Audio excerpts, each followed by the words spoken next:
kya KCC kikaluubiriza nnyo ffe abaweereza b'Obwakabaka okufuna emmotoka zino so nga ate zituyambako mu ntambuza yaki nga gutambuliddeko ng'Obwakabaka tuggumiza Bulungi Bwansi n'okunyweza obukulembeze.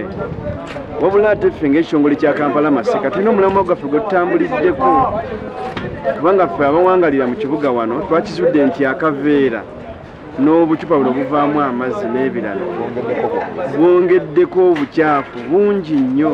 Nabwe ekyo twavuddeyo n'omulamwa ogugamba nti tosuula kaveera tosuula kacupa okuuma ekibuga nga kiyonjo. Omulamwa gaffe ng'eggombolola ya Kampala Masika kati ng'ekitongole kya Bulungi Bwansi tukubiriza abantu baffe mu bibuga byonna eby'enjawulo baziize okusuula kasasiro buli we basanze ekibuga kisobole okutereera, kubanga bwe weetegereze nnyo tosobola kutambula kumala mita namba tunalaba kaveera tunalaba kasasiro tunalaba kacupa. Bwe tunaakuuma ebintu ebyo nga tubigenderedde nga tukuumye omulamu ogwo, Kampala yaffe egenda kubeera nnyonjo n'ekibuga kigenda kuba kituyamba ate tugenda tunakuziyiza endwadde ziva ku bujama.